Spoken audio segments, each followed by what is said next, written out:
नमस्कार, बहुत बहुत स्वागत है आप सभी का प्यारा भारत पर। आज तिथि है 6 दिसंबर और आज ही के दिन 30 वर्ष पहले श्री राम जन्मभूमि पर जो कलंक था बाबरी का, उसको ढहा दिया गया था। इसीलिए जो हिंदू समाज है, भारतवर्षी हैं, भारत की संस्कृति को जो लोग मानने वाले हैं, आज शौर्य दिवस मनाते हैं।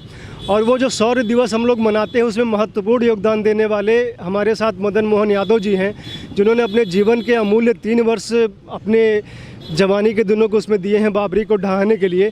आज हम उनसे जानेंगे कि ये पूरा मामला कैसे हुआ, कैसे ये पूरा आंदोलन बना, उसके बाद क्या हुआ, डिटेल में हम लोग जानेंगे। सर, बहुत बहुत स्वागत है आपका।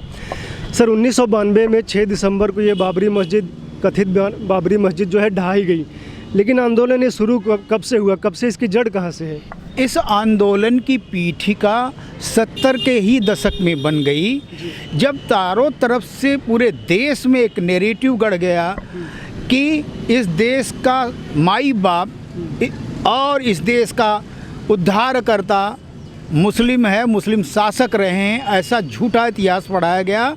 और उनके वोट से, उस वोट बैंक का लाभ पाने के लिए सारे राजनीतिक दल लालायित रहते थे और देश को केवल राजनीतिक स्वतंत्रता मिली थी, परंतु भारत को धार्मिक और सांस्कृतिक आज़ादी का पक्ष देश विभाजन की इतनी बड़ी कीमत चुकाने के बाद, जिसमें 15 अगस्त 1947 के पूर्व मोपला का कांड केरल में होता है, नोआखाली में डायरेक्ट एक्शन, और उसके साथ साथ देश की विभाजन की त्रासदी इस्लाम के नाम पे होती है। और उसमें, उस विभाजन में लाखों हिंदुओं का कत्लेआम होता है, नरसंहार होता है, लाखों महिलाओं के साथ अनाचार, दुराचार, अपहरण, बलात्कार होते हैं। उस कालखंड की लाखों करोड़ की संपदा का नाश हो जाता है और ये इतना लोमहर्षक रहा कि मानवता के इतिहास में सबसे बड़ा मनुष्यों का एक ही धरती पर एक स्थान से दूसरे स्थान पे पलायन होता है।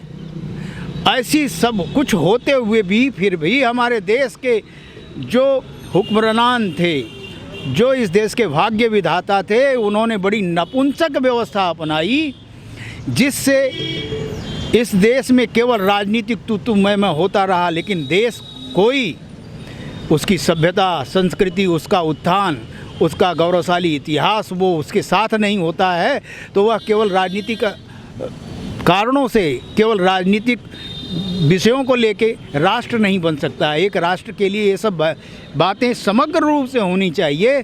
इसीलिए 70 के दशक में विश्व हिंदू परिषद के द्वारा मंथन किया गया। फिर 1984 आते आते इस विषय को जन जागरण के माध्यम से जब सबके सामने पूरे भारत में रखा गया कि सदियों से रामलला 500 वर्षों से वहाँ पे कैद हैं और उनका उद्धार नहीं हो रहा है, बंद है, और वह देवस्थल राम जन्मभूमि पतितों के हाथ है। वहाँ पे आज केवल एक मूर्ति रखी है। कुछ उस समय 1948 में संत महात्माओं द्वारा एक विग्रह रख दिया गया था जहाँ पे रामलला प्रकट हुए थे, और उसके बाद रामलला प्रकट होते हैं तो वहाँ पे निरंतर राम भजन होता, हरि भजन होता रहा, लेकिन यह बात लोगों तक नहीं पहुंच पा रही थी, एक सीमित स्तर पे था।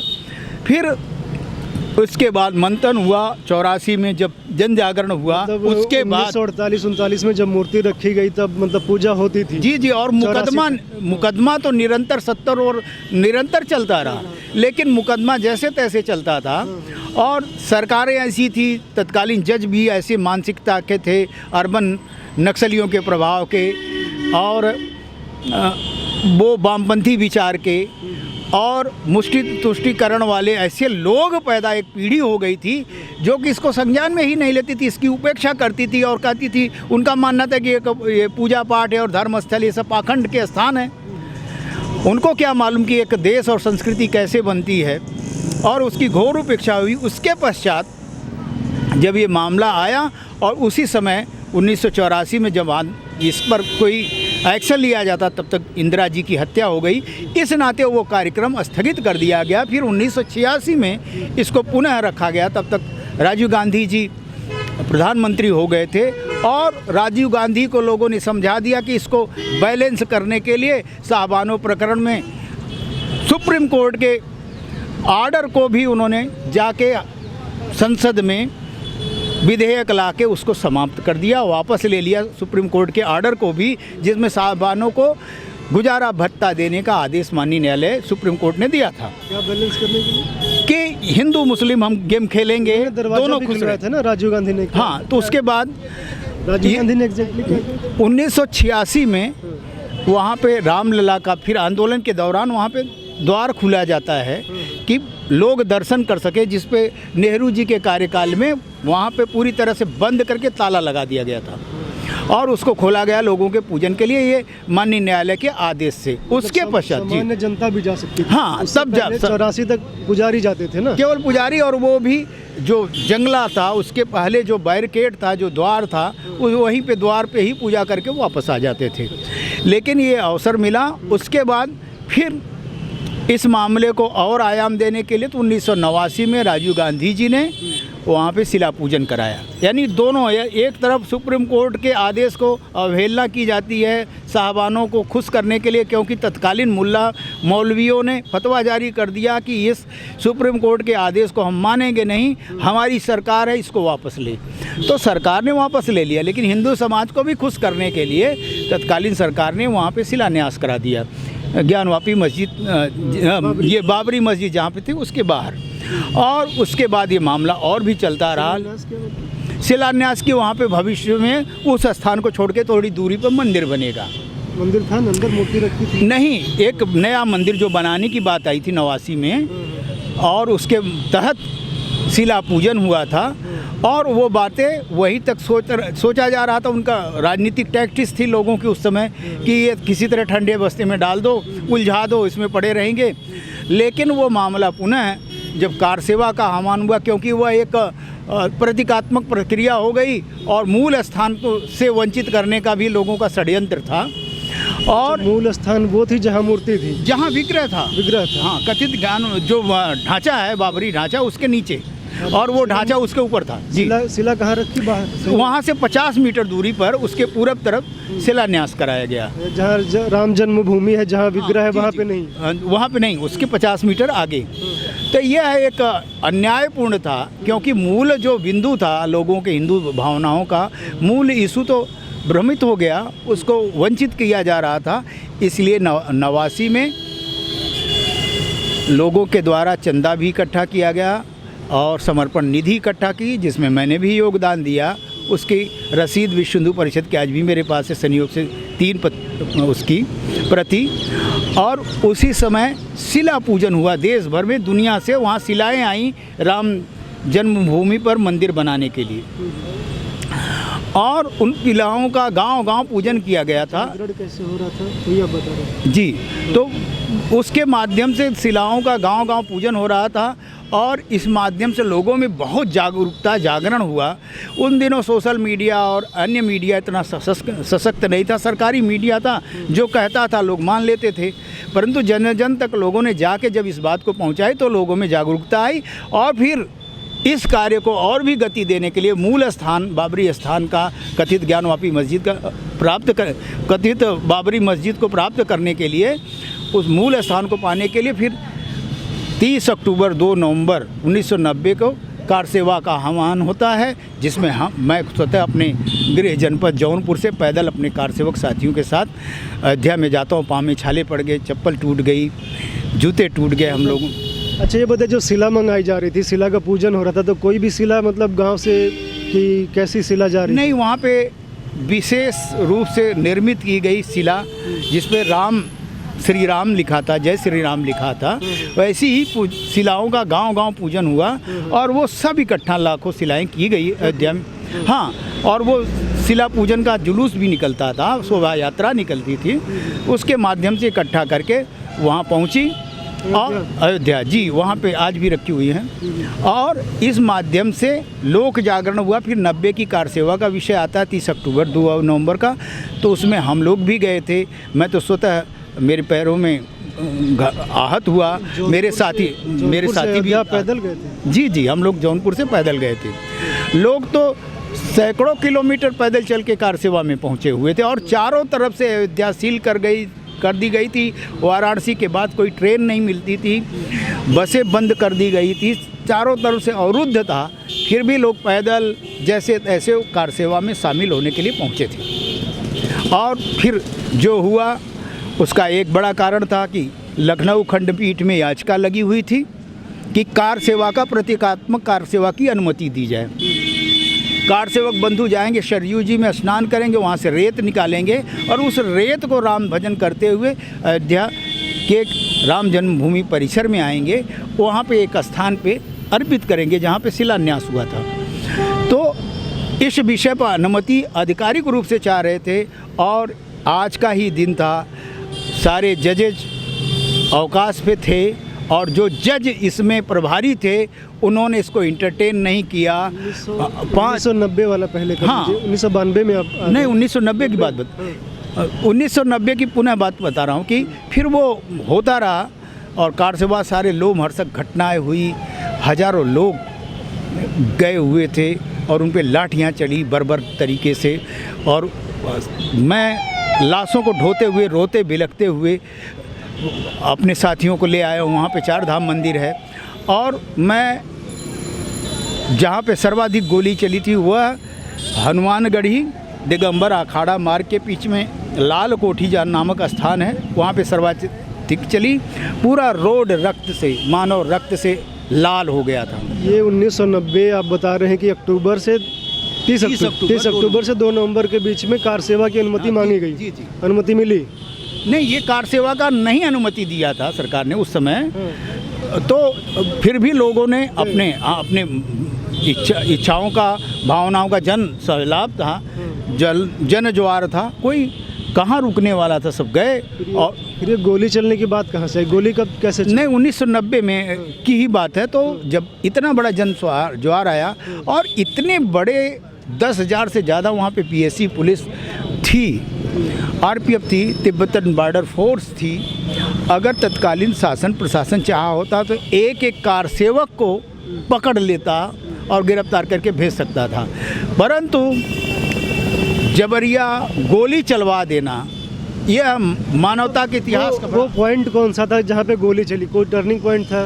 जी, गोली चली और उसमें जहाँ पे मैं था दर्जन भर से ज़्यादा लाशें बिछी हुई थी, पूरा रोड भीग गया था, तर हो गया था रक्त से।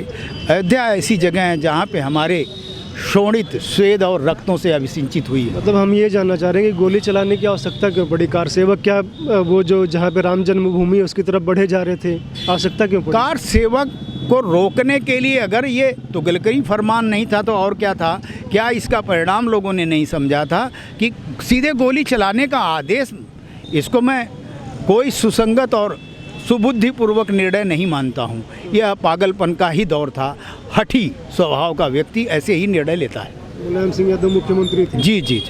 इसके बाद क्या हुआ? गोली चल गई, गोली चल गई, लाशें बिछ गए और हम लोगों को 2 दिन वहाँ पे फिर भी मैं रहा। सारे रसद बंद कर दिए गए थे, अनाज आने के, दूध के रास्ते। केवल हॉस्पिटल में, वहाँ श्री राम हॉस्पिटल था, हम लोगों को भर्ती कराया गया था। मैं स्वतः अपने कार से बंधुओं की लाशें उठाते हुए, बिलखते हुए लेके हम लोग गए थे 4 धाम मंदिर में, वहाँ पे रखे। और इस लाश को प्राप्त करने के लिए तत्कालीन पीएसी और हम लोगों के पास एक रस्सा कसी भी हुई, छीना झपटी, उसके बीच लाश प्राप्त किया और लेके गए। फिर दूसरे दिन उनकी अंत्येष्टि हुई। बड़ा लोमहर्षक दृश्य था, बहुत दुखद था। ऐसा दृश्य मेरे जीवन में नहीं आया था। आंदोलन की बात करें तो आंदोलन जब आप लोगों ने कार सेवा शुरू की, ये मुलायम सिंह यादव ने गोलियां चलवाई, उसके बाद आंदोलन की दिशा दशा क्या रही? फिर लोगों ने थोड़ा थम के विचार किया, तत्कालीन विश्व हिंदू परिषद के पदाधिकारियों ने, बजरंग दल के पदाधिकारियों ने। फिर 1991 में राष्ट्रीय स्तर पे अयोध्या में जाके सभी गिरफ्तारी दी है। मैं भी अपने माननीय सांसद विधायक को, जो कि हमारे जनपद के थे, उनको लेके गया, वहाँ पे गिरफ्तारी दिए थे। और ये क्रम साल भर चलता रहा। फिर दूसरा चक्र आता है 1992 का। सरकार बदल चुकी थी। सरकार बदल चुकी थी क्योंकि तत्कालीन सरकार को बड़ा अति आत्मविश्वास था कि यह जो मुझे जनादेश मिला है, यदि मैंने उसकी अवहेलना की है तो मुझे जनता दंड देगी या पुरस्कार देगी। पुरस्कार ये देगी कि मैंने बड़ा शासकीय कार्य किया है और विधि व्यवस्था को हमने विधिवत मेंटेन किया है, इस नाते मुझे पुरस्कार मिलना चाहिए।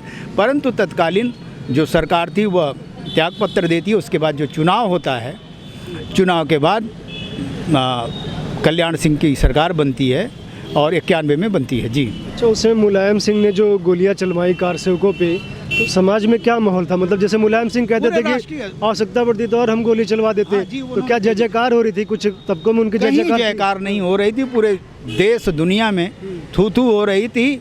और सभी बड़े तत्कालीन मुलायम सिंह जी पूरी तरह विलेन के रूप में हो गए थे, खलनायक हो गए थे। बड़ा आक्रोश था, इसीलिए तो लोगों ने उनकी सरकार फिर नहीं बनने दी। कल्याण सिंह की सरकार आई, फिर ये कैसे हुआ? मतलब जो 1992 वाला है उस पे आई है, अब कैसे हुआ? तो 1992 में फिर ये क्रम गिरफ्तारी वगैरह का चलता रहा, जागरण का क्रम चलता रहा, सुप्रीम कोर्ट से लेके हाई कोर्ट में विविध इशू पर लड़ाई चलती रही। तो उसके बाद आह्वान किया गया कि अगर सरकारें हमारी बात नहीं मानती हैं तो वहाँ पे हम जाएंगे, कार सेवा करेंगे। परंतु अनहोनी घटना ये होती है कि तत्कालीन शुतुरमुर्गी नीति लखनऊ खंडपीठ के न्यायाधीश महोदय अपनाते हैं। उसका परिणाम हुआ कि जनता, लाखों जनता पहुंची थी उस परिसर में, कार सेवक के परिसर में हजारों लोग थे। और 11:15 का समय हो रहा था, 15-20 युवा दर्शन करके सरयू जी में स्नान करके रामलला का दर्शन करना चाहते थे। और इसके नाते अंदर जो पीएसी थी उसने लाठीचार्ज कर दिया इन निरपराध लोगों पर। और इधर जो बाहर के लोग थे, बैरिकेटिंग जो इतनी बड़ी की गई थी, सारे लोग ये कृत्य देख रहे थे। भीड़ इकट्ठा हो चुकी थी, भीड़ वहाँ कथा कुंज था उसमें इकट्ठा थी, सब राम भजन कर रहे थे। और इस बीच 2 दिन पहले से ही निरंतर प्रयास हुआ था न कोई सकारात्मक आदेश न्यायालय से हमें मिल जाए, डायरेक्शन मिल जाए। परंतु न्यायालय ने उस समय बड़ी मुर्गी नीति अपनाई और कोई निर्णय नहीं दिया। अंत में जब लोगों को मालूम हुआ कि कोई निर्णय नहीं आ रहा है, इधर जो दर्शनार्थी युवा कार सेवक गए थे उनके ऊपर पीएससी द्वारा बर्बर लाठी चार्ज कराया जाता और बाहर इतने लोग ये तांडव देख रहे थे। तो फिर हजारों लोग थे, तो दर्शनार्थी तो 15-20 थे। मतलब पूरा प्लान करके नहीं, पूरे देश से लोगों को बुलाया गया था? कोई ये बातें जब भी नहीं, कोई प्लान नहीं। हाँ, योजनाबद्ध तरीके से ये व्यवस्था दी गई थी। उसमें शिवसेना से लेके हिंदूवादी संगठन कार सेवा के लिए आए हुए थे, महाराष्ट्र से लेके केरल तक और पूर्वोत्तर तक के कार सेवकों को मैं खुद देखा हूँ। उनकी व्यवस्था में चूँकि लगा रहा तो मैं सारे लोगों को बीच मिलना वगैरह, उनके कहाँ कैसे खाएंगे पिएंगे, भोजन की व्यवस्था, विश्राम की व्यवस्था हम लोगों को देखना था। जी, लाखों लोग होंगे। हाँ, वो लाखों लोग पहुँचे हुए थे अयोध्या में। और उस परिसर में जहाँ पे कार सेवक कथा कुंज था, सामने कथित ज्ञानवापी बाबरी मस्जिद थी, उसी के बगल में शिलान्यास स्थल था। वह एक विशाल परिसर हो गया। तत्कालीन 91 की जो सरकार थी उस समय बजरंग दल के संयोजक विनय कटियार जी के नेतृत्व में, चूँकि वो वहाँ के सांसद हो गए थे, तो वहाँ पे बहुत अच्छा सफाई करके बड़ा मैदान बना दिया गया था। और उसका परिणाम हुआ कि इतने लोग इकट्ठा वहाँ पे हो गए, वहाँ पे कई एकड़ की जगह हो गई थी। सफाई से क्या आपका तात्पर्य है? क्योंकि सुनने में आता है सफाई का मतलब जो आसपास मजारें थी वो हटा दी गई थी, ऐसे सफाई? अब मजारे तो भैया आप जो कह रहे हैं, थोड़ा सा ऊंचा बना दीजिए, हरी चादर डाल दीजिए, कर दीजिए कि मजार है, तो ऐसी भी थी। उसी की सफाई हुई और उसको हटाया गया। वहाँ पे कोई कंकाल वगैरह तो नहीं मिला और हो सकता है 72 हुरों के पास सब पहुँच गए हों, लेकिन वहाँ पे ऐसा कुछ भी नहीं था। और सफाई की गई तो बहुत बड़ी विस्तारित जगह निकल आया, क्योंकि ऐसा हम उस समय के हमारे जो मार्गदर्शक थे उनका मानना था कि सरकारें निर्णय लेंगी और हमें ये परिसर मिल जाएगा जहाँ पे हम भव्य राम मंदिर बनाएंगे। तो उसी कड़ी में ये वहाँ पे सफाई वगैरह की विस्तृत जगह निकल आया था, किया गया था। लेकिन ऐसा नहीं हुआ तो फिर आक्रोश 6 दिसंबर को फूट पड़ा और उधर लाठी चार्ज हो रही, इधर सारे लोग इकट्ठा हुए और हा हा हा करके होने लगा। और संयोग से उस सफाई के दौरान जो कथा कुंज था उसमें सब्बल, सरिया और रस्सा रखा हुआ था। कार सेवकों को पता नहीं कैसे नज़र आ गया, उसको उठा के लेके जो उसके हाथ में जो लगा पील पड़े उस ढांचे पर। पहले बैरिकेड तोड़ी और उसके बाद ढांचे पर टूट पड़े, जैसे कि मधुमक्खी छत्ता को किसी द्वारा अगर उसमें उनको परेशान किया जाता तो निकल के पूरा भर से टूट पड़ती हैं, वैसा ही हुआ। और फिर करीब पहले प्रथम ढांचा गिरता है उत्तर दिशा वाला, फिर दक्षिण वाला गिरता है, उसके बाद तो 4:45 बजे तक मध्य का भी गुंबद गिर जाता है। इस प्रकार यह कार्य, महान शौर्य हिंदू समाज का सदियों बाद जागा। प्रशासन की क्या प्रतिक्रिया थी? जैसे मुलायम सिंह के समय तो गोलियां चली थी, इसमें क्या हुआ? यदि प्रशासन 30 अक्टूबर 2 नवंबर की नीति अपनाता तो पक्का था कि लाशों के, हजारों लाशों के ऊपर से होके इस सरकार को ये कलंक लगता। और कल्याण सिंह जैसा व्यक्ति कलयुग में, त्रेता युग का, जब भगवान राम का काल के भाई भरत जी अपने बड़े भाई के लिए सत्ता को, राज सिंहासन को त्याग करके उनके खड़ाऊं रख के शासन किए, वह पद, भरत का पद 1992 में अवश्य ही कल्याण सिंह को जाता है। रामलला के लिए भी इन्होंने सत्ता को ठोकर मारी और कहा मैं गोलियां नहीं चलाऊंगा, नहीं चलाऊंगा, नहीं चलाऊंगा। 1989 में मुलायम सिंह यादव की सरकार थी, उन्होंने कारसेवकों पे गोलियां चलाई, फिर चुनाव हुए, उनकी सरकार नहीं आई। कल्याण सिंह की सरकार थी 1992 में, उन्होंने गोलियां नहीं चलवाई, राष्ट्रपति शासन लगा, फिर चुनाव हुए, फिर उनकी सरकार भी नहीं आई। किसकी सरकार? कल्याण मतलब सिंह की? हाँ, ये देश की, उत्तर प्रदेश की मैं कृतज्ञता मानता हूँ इस विषय पर। और नारा लगा था, मिले मुलायम काशी राम, हवा हो गए जय श्री राम। बड़ा हम लोग आहत हुए, बहुत दुखित हुए, क्योंकि यह गठबंधन स्वार्थों का गठबंधन था। उसका परिणाम क्या हुआ सभी जानते हैं। और रामलला के इतने बड़े आंदोलन को लोगों ने अंगीकार नहीं किया, जिसको कहते हैं कि पेट के लिए जूते सर पे खाए लोग, वैसा ही उसका हस्र रहा। और फिर मानते हैं और सरकारें बनी, और भविष्य तो उसी रामलला के आंदोलन की परिणति है, उसी अयोध्या आंदोलन की परिणति है कि 2014 में एक पूर्ण बहुमत की सरकार बनती है, जिसको दुनिया कहती है, दुनिया के बहुत से प्रतिष्ठित मीडिया ने कहा कि यह पूर्ण रूप से हिंदुओं की सरकार है। अच्छा, एक बात ये भी मानी जाती है कि जो बाबरी ढांचा कारसेवकों ने ढहाया जी, उसके कारण ही जो राम मंदिर पर निर्णय आया पक्ष में आया। यदि ढांचा ढहाया नहीं गया होता तो इस तरह की चीज़ें नहीं होती। निसंदेह मैं इसको कारसेवकों के पुरुषार्थ को श्रेय देता हूँ, क्योंकि हमारा जो कानून व्यवस्था है, हमारी जो विधायिका और हमारी जो संवैधानिक व्यवस्था फ्रेम की गई है, यह हिंदू विरोधी है। और हमें तो पूरा विश्वास है कि अगर ढांचा न ढहाया गया होता तो शायद माननीय न्यायालय भी कह देता कि अच्छा भैया, एक किनारे आप हो जाइए और एक किनारे आप हो जाइए। फिर वही घालमेल और वही नौटंकी जो सदियों से आज दशकों से चली आ रही देश में। तो जो अयोध्या में हुआ ज्ञानवापी पर भी ऐसा कुछ प्लान है? नहीं, ऐसा कोई नहीं है। इस समय का मुसलमान ये जान गया है कि अब परिस्थितियाँ बदल चुकी हैं, क्योंकि उसके मूत के पर जब वो फिसला है, जिस प्रकार के भारतीय सत्ता में मुसलमानों का वर्चस्व था एक तरफा, सारे राजनीतिक दल उसके अपने जेब में रहते थे। लोग जाके जामा मस्जिद के चौखट पे फतवा के लिए साष्टांग होते थे, वो बातें आज ख़त्म हैं। आज कोई इख्तियार पार्टी दे के वोटों की अपेक्षा नहीं कर सकता है। तो ये रामलला की कृपा है और इस देश की मुसलमानों की मूर्खता है, क्योंकि उन्हें समझना चाहिए उपासना पद्धति बदल जाने से पुरखे नहीं बदलते हैं, संस्कृति नहीं बदलता है, मातृभूमि नहीं बदलती है। उनको इस बात का ज़रूर एहसास होना चाहिए। अपने को मुगलिया सल्तनत से जोड़ते हैं, ये घोर मूर्ख हैं।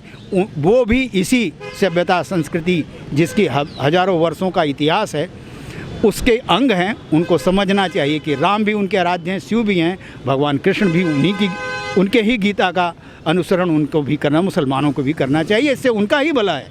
अच्छा, बनारस के सिविल न्यायालय में आज एक और मुकदमा था जिसमें अखिलेश यादव और ओवैसी पर भी मुकदमा चलाने की बात थी, क्योंकि अखिलेश का जो बयान था कि कहीं भी पत्थर रख दो मंदिर बन जाता है, जब यहाँ शिवलिंग प्रकट हुए थे तब। तो मुलायम सिंह ने गोलियां चलवाई, अखिलेश यादव का इस तरह का स्टेटमेंट है। क्या कहेंगे? अब इस पे तो मैं एक ही बात कहूँगा कि फिर वही मुस्लिम वोट बैंक की बात आ गई। 134 आज सपा के, जिसमें 34 सपा के ही टिकट से मुसलमान हुआ है, तो उसे उनको तो कहीं न कहीं खुश करना है, ये राजनीति का विषय है। और मुझे लगता है कि यह बहुत योग्य निर्णय मैं नहीं मानता हूँ। हाँ, इस विषय पे ओवैसी ने जो कहा है, यहाँ का मुफ्ती बनारस ने वो जो बोला है, जहर उगला है, अवश्य उनको न्यायालय का और कानून की ताकत दिखाई जानी चाहिए। ये बातें हैं। और जहाँ तक मैं बहुत से राजनीतिक समाजवादी विचारधारा के लोगों को भी जानता हूँ, अंततः मुझसे मिल के कहेंगे मंदिरवा कब बनेगा, बाबा का वहाँ तो हो गया उद्धार अयोध्या में, यहाँ भी आप लोग कर दीजिए। यानी मैं उसका अधिवक्ता हूँ, यहाँ पे ज्ञानवापी प्रकरण का मथुरा में याचिका करता हूँ, लेकिन मुझसे अपेक्षा वो करते हैं। तो ये विरोधाभास में वो लोग जी रहे हैं। भगवान उनको सद्बुद्धि दे। जी, बहुत बहुत धन्यवाद आपका हमको समय देने के लिए। आप लोग जुड़े रहिए, देखते रहिए प्यारा भारत। धन्यवाद आप सभी का।